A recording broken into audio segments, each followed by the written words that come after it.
살아서 역사하는 믿음으로 행함이 있는 믿음을 강조한 야고보는 욕심이 잉태한즉 죄를 낳고 죄가 장성한즉 사망을 낳는다라고 말씀을 했습니다. 오늘 우리가 함께 읽은 본문 말씀을 함축적으로 보여주는 그런 말씀이라고 생각합니다. 구약성경의 열왕기서나 혹은 역대서를 보면 이스라엘이 솔로몬의 범죄로 인해서 북왕국 이스라엘과 남왕국 유다로 나눠집니다. 특별히 북왕국 이스라엘은 여로보암의 죄를 조차 하나님 앞에서 악하게 행하는 왕들이 많았다라는 사실을 알 수가 있죠. 특별히 이런 북왕국 이스라엘 왕들에 대한 기사에 대해서 성경을 보면 그렇게 길게 언급하지는 않습니다. 그런데 오늘 우리의 본문 말씀은 특이한 말씀이에요. 북왕국 이스라엘의 6번째 왕인 아합 왕에 대해서, 아합 왕에 대해서만큼은 그 기사가 길게 기술되어져 있는 모습을 보게 됩니다. 우리는 하나님의 말씀이 조금 우리에게 조금 논리적으로 맞지 않을 때 좀 깊이 묵상해 볼 필요가 있어요. 왜 그랬을까? 그 이유가 뭘까? 이스라엘의 진정한 왕으로서 그 중심을 보신 하나님, 그 중심을 보신 살피신 하나님께서 아합 왕에 대한 하나님의 마음이 있었기 때문이다. 그런 생각을 해요. 왜냐하면 이 아합 왕은 첫째로 그 마음속에 하나님을 아는 지식이 있었어요. 하나님을 아는 지식이 있었고, 그리고 그 마음속에 조금이라도 하나님을 경외하는 그런 마음이 있었습니다. 하나님은 하나님을 아는 지식과 그리고 하나님을 경외하는 마음의 사람에게 하나님은 그 마음을 주십니다. 그런데 두 번째로 문제가 있습니다. 이 아합 왕은 그의 아내요 왕비인 시돈 왕 옙바알의 딸 이세벨을 그의 아내로 맞이하게 된 것이 문제가 됐다는 것입니다. 복 있는 성도들에게 특징이 있다면 돕는 배필을 잘 만나는 거예요. 그리고 주변에 있는 동반자 혹은 또 나와 친하게 지내는 지인들, 이런 사람들이 같은 믿음, 같은 신앙을 갖는 것 참 복된 일이라고 할 수 있습니다. 그래서 전도서 4장 2절에 보면 한 사람이면 패하겠거니와 한 사람이면 패하겠거니와 두 사람이면 맞설 수 있나니 세 겹줄은 끊어지지 아니하느니라 라고 말씀을 했어요. 우리 교회의 특징 가운데 하나는 하나님께서 우리 한 사람 한 사람 믿음 주시고 우리의 믿음을 잘 자라게도 할 수 있지만, 그러나 이렇게 함께 모여서 믿는 성도들이 예배한 것은 서로 성도의 교제를 통해서 부족한 부분을 채워주고 또 서로가 힘이 되어서 쓰러지고 넘어지지 않도록 하나님 나라를 견고하게 세워서 나갈 수 있도록 하나님이 이 교회를 허락하신 줄로 믿습니다. 그래서 건강한 성도, 믿음이 장성한 성도는 남에게 무엇인가 바라는 성도가 아니라 내가 우리의 이웃을 위해서 무엇인가 해줄 수 있는 그런 성도가 되어져야 합니다. 우리는 우리의 자녀들을 위해서 또 우리 주변의 여러 우리의 이웃들과의 만남을 위해서 또 우리의 지인들과의 만남을 위해서 항상 기도해야 합니다. 하나님, 우리의 믿음에 유익한 사람들 만나게 하시고 우리의 믿음을 세워줄 수 있는 그런 사람들 우리 주변에, 우리 자녀들 주변에 만나게 하여 주시옵소서. 기도해야 돼요. 아합의 불행은 그 아내 이세벨을 만나는데 불행이 싹이 트게 되었다.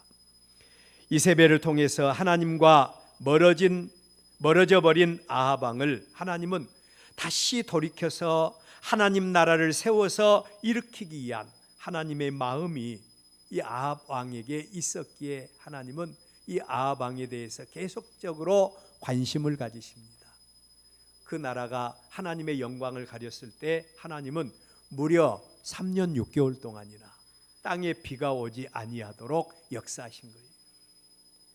또 하나님께서 하나님의 영광을 보여주시기 위해서 갈멜산에서 하나님은 하나님의 종 엘리야와 그리고 이방 선지자 430명이나 되는 많은 사람과 기도의 대적을 벌이도록 해서 하나님이 살아계신 능력을 아합 왕에게 보여주십니다.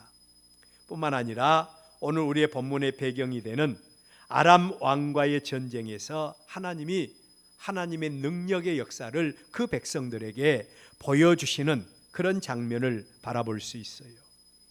영의 눈이 조금이라도 열려있는 사람이라면, 영의 눈이 조금이라도 열려있는 사람이라면, 이 정도의 역사라면 충분히 그들의 하나님, 그들의 여호와를 인정하고 겸손히 하나님 앞에 무릎을 꿇을 수 있는 그런 정도까지 하나님이 아합에게 역사해 주신 겁니다. 그런데 오늘 우리의 본문의 아합 왕은 어떠했는가? 그는 하나님의 영광보다도 자기 욕구 충족을 위해서 사마리아 왕궁 곁에 있는 나봇의 포도원을 욕심을 내게 되었다라는 말씀이에요. 반면에 그런 아합 왕의 욕심을 잠재우기 위한 이 포도원 주인이었던 나봇의 반응도 매우 중요합니다. 자, 나봇은 이 아합 왕의 모습을 바라보면서 아합 왕의 욕심을 잠재우기 위해서 어떤 반응을 보였는가? 나봇이 보인 반응은 마치 한편의 설교와도 같다, 그런 생각을 하게 돼요. 자, 나봇은 뭐라고 반응을 했는고 하니, 이 포도원은 하나님이 우리 조상들에게 기업으로 주신 땅이다. 참고로 이스라엘 백성들에게는 땅에 대한 개념이, 땅의 주인은 하나님이시다, 이 사실이 분명했어요. 땅의 주인은 하나님이시고, 그리고 하나님께서 그 땅을 그의 백성들에게 기업으로 주셨고, 그 백성들은 하나님의 소작인에 불과하다. 우리도 마찬가지죠. 우리는 나그네, 하나님이 우리에게 모든 것 주셨고, 하나님이 우리 생명 부르시는 그날에 우리도 모든 것 다 놔두고, 그리고 하나님 앞에 갈 수밖에 없는 우리도 역시 하나님 앞에 소작인의 인생이라고 할 수 있지요. 바로 이 개념에 대해서 이스라엘 백성들은 분명한 개념을 가졌어요. 그러므로 나봇은 이스라엘 백성들은 이 땅을 마음대로 자기 생각대로 거래를 할 수가 없었습니다. 이러한 땅의 개념을 잘 알고 있는 나봇은 아합 왕에게 하나님 존재에 대해서 구체적으로 부각을 시키려는 모습을 볼 수 있습니다. 한편의 설교입니다. 성도가 시험에 든 성도를 바라보면서 하나님의 뜻이 무엇이고, 하나님의 역사가 어떤 것이고, 그리고 우리가 어떻게 살아야 한다, 이게 바로 설교가 되는 것입니다. 바로 이 나봇이 그런 설교를 했어요. 이 정도의 설교라면 아합 왕도 하나님을 경외하는 자답게 하나님 말씀 앞에 무릎 꿇고 자기의 욕심을 접고 하나님의 뜻에 순종하는 그런 믿음을 가져야만 했습니다. 여기에서부터 우리 성도들의 영적인 싸움이 시작이 되는 겁니다. 이 땅에서 성도의 영적인 싸움은 하나님의 말씀 앞에서, 하나님의 말씀 앞에서 자기 생각, 하나님 말씀 앞에서 자기의 계획, 하나님 말씀 앞에서 자기의 마음을 온전히 내려놓고 하나님의 뜻이 무엇인가를 분별하고 하나님 말씀 앞에 온전히 엎드리는 자세, 자기를 쳐서 복종시키는 자세, 이게 바로 영적인 싸움이 되는 겁니다.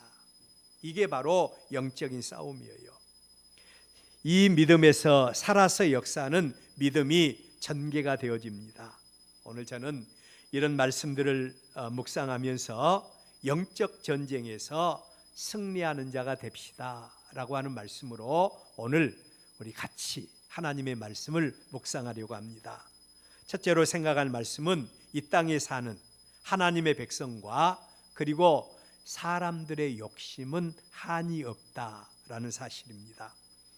여기서 우리가 기억할 것은 우리가 거듭난 하나님의 백성이 되었다고, 우리가 예수 믿고 거듭난 하나님의 백성이 되었다고 해서 세상과 전혀 상관이 없는 게 아니라는 겁니다. 우리 예수 믿고 성령 충만하다고 해서 세상이 어떤 영향도 받지 않는 게 아니라는 거예요.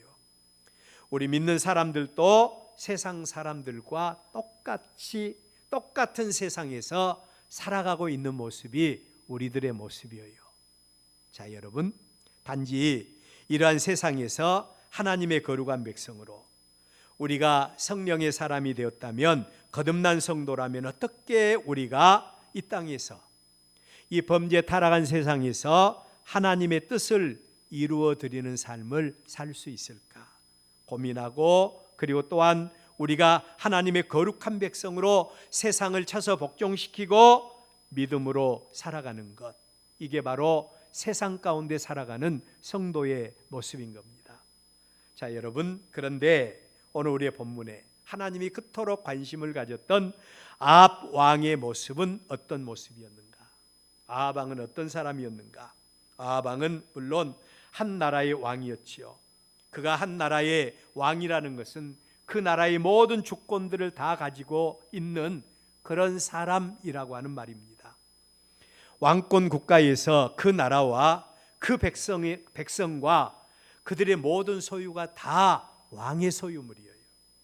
당시 아합 왕은 이스라엘의 진정한 왕으로서 하나님의 기름 부음을 받아 북왕국 이스라엘의 왕으로서 부족함이 없이 모든 것을 다 소유하고 살던 왕이었다. 자, 이렇게 우리는 아합 왕의 모습을 볼 수 있습니다. 그런데 그 아합 왕에게 어떤 일이 있었는가? 우리 본문 1절에 보면 사마리아의 왕 아합의 왕궁에 가깝더니 라고 하는 말씀이 나와요. 제가 앞뒤를 다 빼고 지금 이 말씀만 드리는 겁니다. 왜 이 아합 왕은 전체 북왕국 이스라엘의 왕이었는데 하필이면 이 아합 왕을 오늘 뚝 잘라서 사마리아 왕이라고 표현을 했는가? 당시 아합 왕에게는 북왕국 이스라엘 전체의 왕으로서 북왕국 이스라엘 전체를 대표하는 왕궁이 따로 있었더라라고 하는 말씀과, 또 이곳 사마리아 역시 아합이 왕으로 통치하는 통치권이 사마리아에게도 있었다라는 사실을 분명히 하기 위해서 사마리아의 왕 아합이라고 표현을 한 것 같습니다. 그런데 그 왕의 왕궁에, 사마리아 왕 아합의 왕궁에 가깝더니 라고 하는 말씀이 우리의 본문에 또 나옵니다. 이 말은 당시 아합 왕이 사마리아 지역을 통치하기 위해서 세운 별궁을 지칭하는 말로 22장 39절 말씀을 보면 그 궁은 상화궁이라고 불릴 만큼 호화롭고 아름답게 세워진 궁전이었다라는 표현을 하고 있습니다. 근데 그 궁전 곁에 하필이면 나봇이라고 하는 사람의 포도원이 위치해 있었던 겁니다. 자, 여러분, 이 말은 나봇이 이곳 이스라엘 사람으로 조상 대대로 이곳을 지켜온 사람이었고, 그의 포도원은 조상으로부터 물려받은 포도원으로 그 조상들이 하나님으로부터 기업으로 받은 가문의 기업이었다는 사실을 분명히 하기 위해서 이 말씀을 주신 겁니다. 자, 우리는 아합에 대해서, 나봇에 대해서 이제 말씀을 들었어요. 한 나라의 왕이라면 하나님을 대신해서 기름 부음 받은 자가 마땅히 해야 될 일이 있다면 그에게 주어진 나라와 그 백성들을 안전하게 보호해주고 그 백성들로 하여금 평안하게 살 수 있도록 사랑으로 잘 다스려야 하는 것이 바로 왕의 의무인 것입니다. 왕의 의무였어요. 이런 의미에서 저도 하나님의 몸된 교회를 하나님께로부터 기름 부음 받은 직분자들이 있죠. 저도 목사로 직분을 받았고, 또 우리 성도들도 장로님으로 혹은 또 권사님으로, 집사님으로 우리에게 주어진 모든 직분들이 바로 다 하나님이 우리에게 맡겨주신 직분들이에요. 우리 전사님이나 우리 모든 직분들이 다 하나님이 우리에게 맡겨주신 직분이다. 자, 여러분, 이 직분에 대해서 우리는 어떻게 해야 될 것인가? 직분에 대해서 최선을 다함으로 하나님의 뜻을 이루어 드릴 때에 하나님은 우리를 통해서 영광을 받으시고 하나님의 나라를 이루어 나가신 겁니다. 자, 그런데 오늘 여기 우리 본문에 아합 왕을 보십시다. 그는 한 나라의 왕으로 진정한 왕이신 하나님께로부터 이 백성들을 다스리라고 기름 부음을 받아 세우신 왕인 아합입니다. 자, 그런데 그 백성들에게 아합은 어떤 왕이었는가? 하나님은 그의 백성들에게 하나님이 맡겨주신 것만큼, 그의 백성들이 받은 것만큼의 열매를 하나님은 그 백성들에게 요구하세요. 5달란트 받은 사람이 1달란트 이익을 가지고 와서 하나님, 내가 하나님의 일에 이렇게 충성해서 1달란트 남겼습니다. 그것은 하나님 앞에 결코 칭찬받을 모습이 아닌 겁니다. 목사님은 목사님으로서의 하나님께서 맡겨주신 사명을 감당해야 된다면 우리 장로님, 권사님, 안수집사님, 우리 모든 우리 성도들은 다 같이 우리에게 하나님께서 맡겨주신 것만큼의 직분을 우리가 잘 감당을 해야 된다. 한 나라의 왕으로서 아합 왕은 이미 많은 것을 소유하고 누린 왕입니다. 그런데 그 왕의 눈에 자기 왕궁, 그것도 상화로 꾸며서 호화롭기 그지없는 왕궁을 소유하고 있었음에도 불구하고 왕궁 가까이에 붙어 있는 나봇, 이 나봇이라고 하는 이름이 참 중요해요. 그냥 그 조상들로부터 이 포도원을 물려받았고, 그리고 그 포도원을 잘 관리해서 포도원의 소산을 먹고 살아라 라고 하는 아주 평범한 의미의 이름을 가진, 바로 의미의 이름이 나봇이라고 하는 이름이라고 그래요. 그런데 이 열매를 먹고 살아라고 해서 붙여진 이 나봇, 그 포도원을 욕심을 내게 되었다는 겁니다. 저는 평생에 많은 것을 가져보지 못했지만 많이 가진 사람들에게는 특징이 있다고 그래요. 무엇인가 가져본 사람들의 이야기를 들어보면 그들이 가진 것만큼 더 가지고 싶다는 거예요. 그들이 누린 것만큼 더 누리기를 원하는 것이 바로 사람들의 심리다. 그런 이야기를 들은 적이 있습니다. 확실한 것은 확실하지는 않지만 이런 말을 들은 적은 있어요. 인류 역사상 최고의 부를 이루었던 사람이 록펠러라고 하는 사람이라 그러죠. 태초에 하나님께서 천지를 창조하시고 창조된 날부터 지금까지 최고의 부를 개인적으로 이루었던 사람이 록펠러라고 그럽니다. 그런데 그 록펠러가 이제 마지막 죽기 전에 한 기자가 록펠러를 찾아왔다고 그래요. 그리고 그에게 물었다고 그럽니다. 당신은 삶 속에서 최고의 성공과 부를 이루었는데 당신의 성공과 부에 만족합니까? 라고 이렇게 물었다는 겁니다. 그런데 뭐라고 대답을 했는고 하니, 아니요, 조금만 더, 내가 가지고 있는 것에서 조금만 더 라고 하는 그런 대답을 남겼다고 하는 그런 일화를 제가 어떤 글에서 본 적이 있습니다. 본문의 아합 왕도 예외가 아닙니다. 그가 가진 것에 대해서 만족했다면,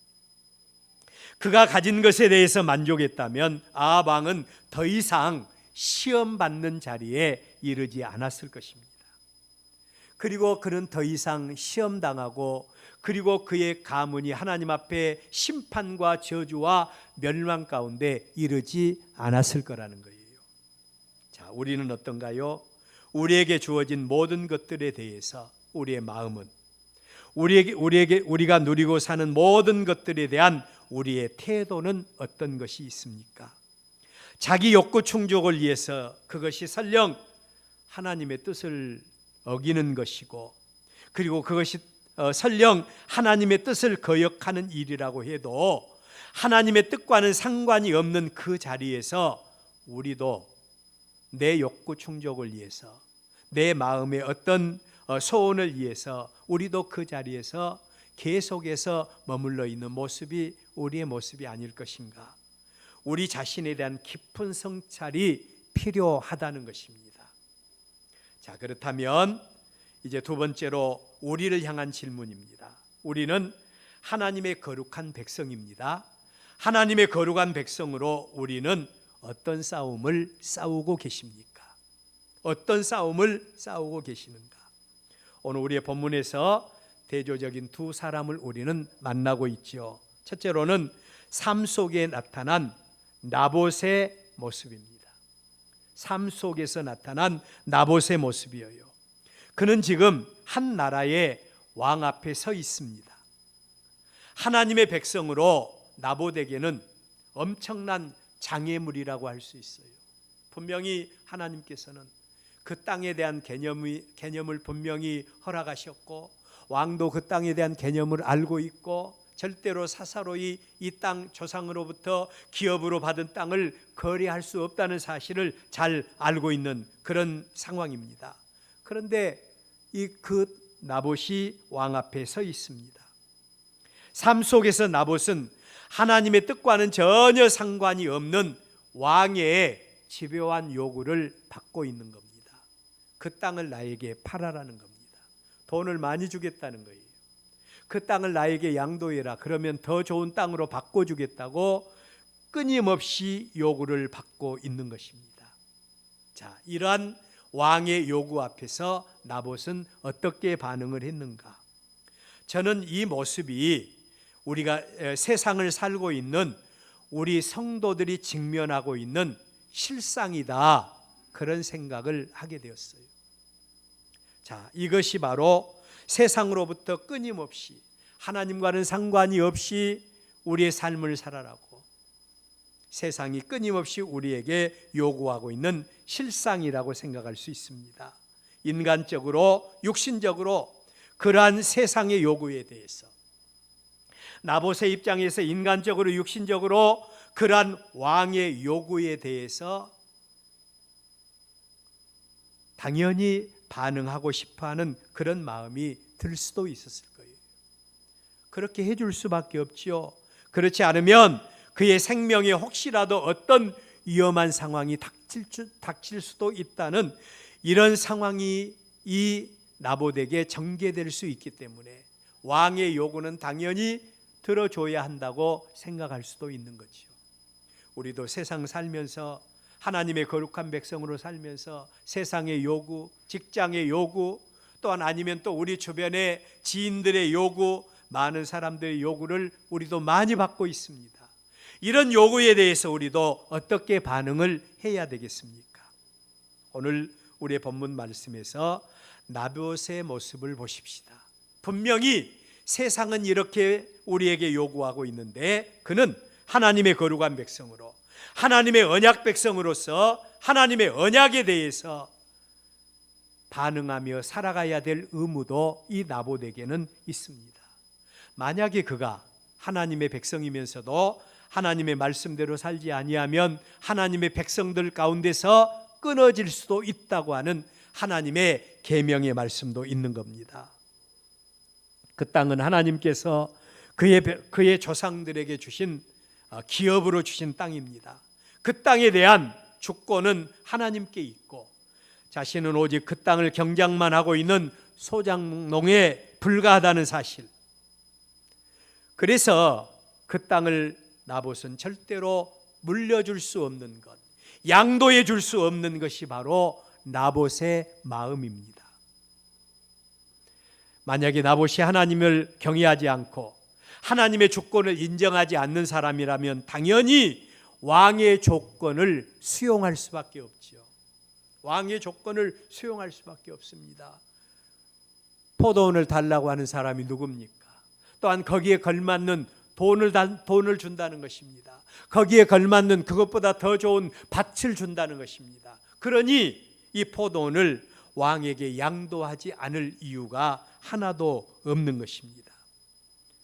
자, 여러분, 그것이 또한 나봇이 살 수 있는 유일한 길이기도 하지요. 하나님의 뜻과 그리고 또한 왕의 요구에 대해서 그 중간에서 머뭇거리고 있는 나봇의 모습. 오늘 여러분, 여기서 우리는 거듭난 하나님의 거룩한 백성, 하나님의 조건을 인정하고 세상을 사는 우리 성도들의 영적인 상태를 우리도 점검할 수 있어야 합니다. 육신의 안위를 위해서 우리도 세상과 적당하게 타협하면서 살 수가 있습니다. 왕이 포도원을 달라고 했을 때 왕에게 왕의 뜻이라고 한다면, 왕에게 아부하기 위해서, 또 왕에게 또 잘 보이기 위해서 얼마든지 우리도 왕에게 대해서 타협을 할 수가 있겠지요. 아니면 하나님의 뜻, 하나님의 말씀을 지키기 위해서 나 자신을 내려놓고 끝까지 투쟁하는 삶을 살 수도 있을 겁니다. 오늘 저와 여러분은 세상과 하나님과의 사이에서 뭔가 결단을 해야 되는 그런 중심에 놓여 있는 모습이 바로 우리들의 모습이라는 겁니다. 저는 이 말씀 속에서 특별히 성도들이 벌여야 되는 영적 전쟁 혹은 또 영적 전투라는 사실을 우리 본문 말씀을 통해서 묵상을 하게 되었습니다. 오늘 우리의 본문의 나봇의 모습을 보십시다. 그는 끝까지 왕의 요구에 대해서 굴복하지 않고, 또한 세상 편에 서지 않고, 그리고 오직 하나님 편에 서서 끝까지 하나님의 뜻이 이것이니 나는 절대로 이 포도원을 양도할 수 없습니다. 이게 바로 나봇의 믿음이었습니다. 그런가 하면 두 번째로 나봇과 대조된 아합 왕의 모습을 우리의 본문에서 보게 됩니다. 그도 아까 말씀드렸던 대로 하나님을 아는 지식을 가지고 있었다고 했습니다. 하나님께서 그 백성들에게 주신 기업과 그 백성들에게 주신 땅의 개념을 이 아합 왕도 누구보다 더 잘 알고 있었습니다. 거기에다가 나봇의 설교를 통해서 그가 하나님의 뜻과 하나님의 말씀을 다시 한 번 더 상기할 수 있는 그런 기회도 가졌던 겁니다. 이런 하나님의 거룩한 백성으로서 이 아합 왕도 하나님의 뜻대로 순종하는, 하나님을 경외하는 하나님의 백성이고, 말씀 안에서 자기를 쳐서 복종시키는 영적 전쟁에서 승리하는 하나님의 거룩한 백성이라고 한다면, 자기의 욕심을 하나님의 말씀 앞에 온전히 내려놓고 하나님 편에 섬으로 하나님께 영광을 돌리는 그런 삶을 살아갈 수 있어야 합니다. 이런 아합 왕을 바라보면서 하나님께서 영광 받으세요. 자기를 포기하고 그리고 하나님의 뜻 안에서 하나님의 뜻에 순종하고 복종하는 그 모습 바라보며 하나님이 얼마나 영광 받으시겠어요. 그런데 여러분, 아합이 누굽니까? 그는 한 나라의 왕입니다. 때로는 이러한 그의 외적인 모습들이 신앙생활의 결정적인 장애물이 될 수가 있어요. 우리는 무조건 우리의 자녀들을 위해서 많이 기도하고, 또 우리 남편과 우리의 직장에서 우리의 또 여러 가지 직책들을 위해서 많이 기도할 때가 있지요. 때로는 이것들 때문에 이것들이 우리의 신앙생활 속에서 장애물이 될 수도 있다는 겁니다. 그가 만약에 하나님의 조건을 인정하지 않고 자기 조건만을 인정하는 왕이었다면 억지로 그 땅을 빼앗을 수도 있지요. 왜냐하면 내가 누구인가? 내가 한 나라의 왕이 아닌가? 내가 사마리아의 왕이 아닌가? 모든 백성은 나의 신하들이고 모든 땅들은 왕에게 속하여 있는 것이기에 강제로 소환할 수도 있는 능력이 이 아합 왕에게 있었습니다. 아합 왕은 이러한 현실 속에서 하나님과 사람 앞에서 어떤 모습을 보였는가? 그는 하나님과 사람 앞에서 방황하는 모습을 보입니다. 다른 말로 하나님을 향한 희미한 믿음은 가지고 있었어요. 그래서 영적인 투쟁을 하고 있습니다. 기억할 것은 이런 영적인 투쟁은 하나님을 아는 자들만이 가질 수 있는 삶의 자세인 겁니다. 하나님을 알지 못한 사람들은 절대로 영적인 투쟁을 할 수가 없습니다. 그런 투쟁을 할 필요조차 느끼지 않지요. 자, 우리의 본문 4절에 보면 이스라엘 사람 나봇이 아합에게 대답하여 이르기를 내 조상의 유산을 왕께 줄 수 없다 하므로, 왕께 줄 수 없다고 했습니다. 그러자 아합 왕의 반응입니다. 왕이 근심하고 답답하여 왕궁으로 돌아와 침상에 누워 얼굴을 돌리고 식사를 하지 아니하니, 분명히 아합 왕은 아직도 자기 자신을 내려놓지 못했어요. 그래서 그 포도원이 욕심이 난 겁니다. 그런데 줄 수 없다는 거예요. 이게 하나님의 명령이기 때문에 줄 수 없다고 하자 왕은 그렇다고 빼앗을 수도 없고, 그렇다고 하나님의 말씀을 거역할 수도 없고, 어떻게 할 것인가 답답하여 견딜 수 없게 되었다고 성경은 말씀을 하고 있습니다. 그래서 식음을 전폐했어요. 저는 이러한 아합 왕의 모습이 그래도 하나님의 백성으로서 일만의 양심은 가지고 있다, 그렇게 생각을 하게 됩니다. 그런데 또 다른 말로 표현한다면, 아주 나쁜 언색적으로 표현한다면, 이런 아합 왕의 모습은 영적으로 방황하고 있는 모습이라고도 볼 수가 있어요. 영적으로 방황하고 있는 모습입니다. 그런데 여러분, 이런 영적인 방황은 아합 왕만이 하고 있는 그런 모습이 아니라는 것입니다. 오늘 하나님의 백성된 우리 모두의 모습들도 다 같이 영적인 방황을 하고 있는 모습이에요. 그래서 어떤 신학자는 이렇게 말을 합니다. 우리의 믿음을 한마디로 요약을 해라고 한다면 그것은 선택이다. 하나님을 선택할 것인가 아니면 세상을 선택할 것인가. 우리의 믿음을 선택이라고 정의를 했습니다. 우리는 하나님 앞에서 이처럼 영적인 전쟁을 치르고 있는 자들의 모습인 것을 여러분들 기억하시기를 바랍니다. 여러분, 영적인 전쟁을 하고 있어요? 하나님의 거룩한 백성이라면 우리 모두가 다 이런 영적인 전쟁을 필연적으로 할 수밖에 없는 자들이 우리의 모습이에요. 그렇다면 마지막으로 이처럼 희미한 믿음의 결과, 영적인 전쟁을 하고 있는데 이처럼 희미한 믿음의 결과와 영적인 전쟁에서 실패할 때 나타날 수 있는 현상에 대한 말씀입니다. 우리는 하나님의 말씀을 받을 때 믿음의 선진들을 통해서 어떻게 믿음으로 삶으로 우리가 하나님 앞에서 성공적인 삶을 살 수가 있을 것인지, 타산지석으로 삼을 뿐만 아니라 영적인 싸움에서 실패한 사람들에게 어떠한 일들이 일어나는가를 우리는 주시하면서 또 타산지석의 교훈을 삼아야 돼요. 자, 오늘 여기 희미한 믿음의 결과와 영적 전쟁에서 실패할 때 나타난 현상인데, 첫째로 우리의 믿음이 희미할 때, 우리가 영적으로 이럴까 저럴까 방황하면서 우리가 고민하고 있을 때 어떤 현상이 일어나게 되는가? 어떤 현상이 일어나게 됩니까? 하나님과의 관계를 깨뜨리는 사단 마귀가 이렇게 우리의 믿음이 희미할 때 그 자리에 반드시 틈을 타게 되어 있다는 겁니다.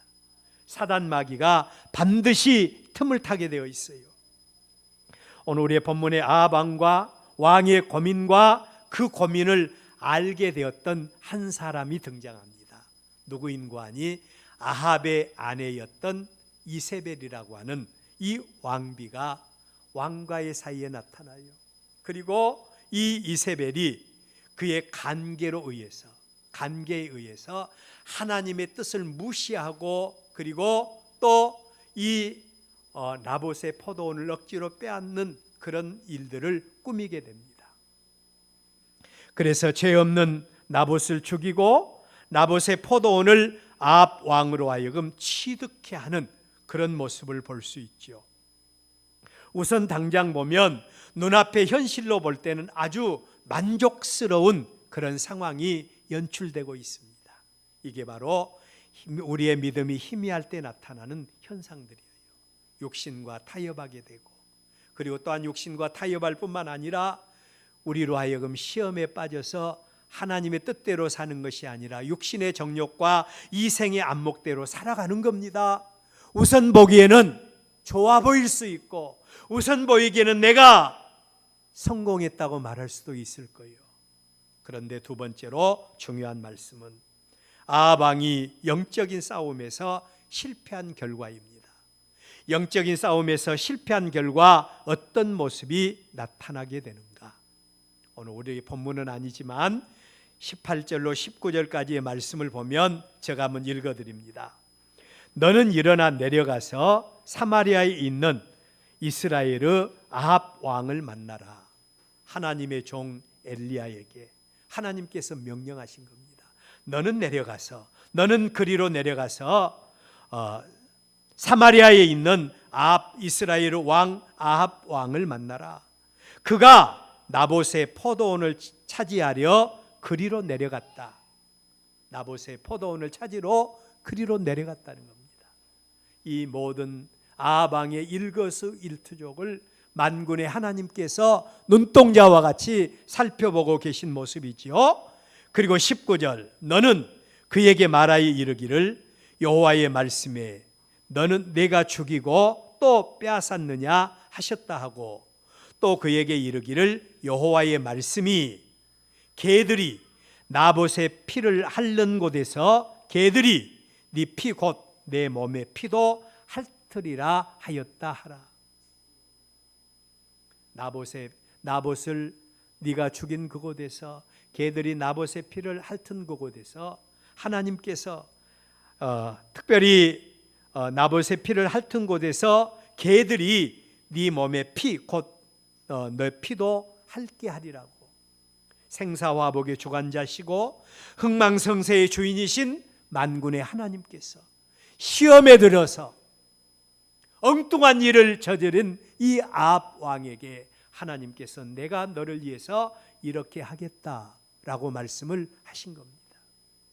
사랑하는 여러분, 우리 모두는 다 하나님의 백성들이지요. 우리가 하나님의 백성된 것은 하나님의 큰 은혜요 축복입니다. 그러나 우리가 하나님의 백성이 되었다고 해서 우리는 그것으로 끝나버린 것이 아닙니다. 우리 주변에 우리가 이단이라고 특별히 말하고 있는, 특별히 구원파의 사람들의 믿음, 그들의 믿음은 여기에서 끝나요. 하나님의 백성이 된 것으로 끝납니다. 하나님의 백성이 되었으니까 우리는 마음대로 살아도 이미 우리의 구원은 따놓은 당상이라고 생각을 하는 그들이죠. 그러나 우리의 믿음은 그것으로 끝난 게 아니에요. 이 땅에서 성도의 삶은 육체와 더불어서 하나님의 거룩한 백성으로 하나님의 말씀 앞에서 살아야 할 존재가 우리들이라는 겁니다. 필연적으로 우리는 영적인 싸움을 싸워야 돼요. 세상의 요구를 받아들여야 합니다. 또 하나님의 말씀을 우리는 받아야 합니다.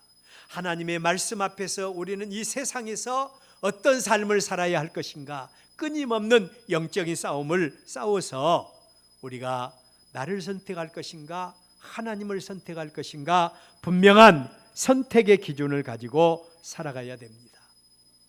아합의 삶은 우선 승리한 것 같지만, 아합의 삶은 우선 차지했던 것 같지만 하나님과의 관계에서는 파산된 모습입니다. 오늘 사랑하는 여러분, 우리가 하나님의 거룩한 백성으로 살면서 세상의 요구 들어주다가 하나님의 뜻대로 살지 못하면 우리도 마귀의 시험당하여 하나님 앞에서 영적인 파산을 당할 수도 있다는 사실을 기억하십시오. 영적인 파산을 당할 수 있습니다. 하나님이 우리에게 요구하는 믿음이 있다면 영적 싸움, 영적인 전쟁에서 승리하기를 원하십니다. 자신을 쳐서 복종시키고 하나님의 뜻대로 순종할 때 하나님은 우리 하나님이 되어주셔서 우리의 길을 지도하시고 인도해 주실 줄로 믿습니다. 우리 엘베델 교회 성도 여러분 모두가 다 영적인 싸움에서, 영적 전쟁에서 승리하는 우리가 되어서 하나님의 영광이 되는 여러분들 되시기를 주의 이름으로 축원합니다.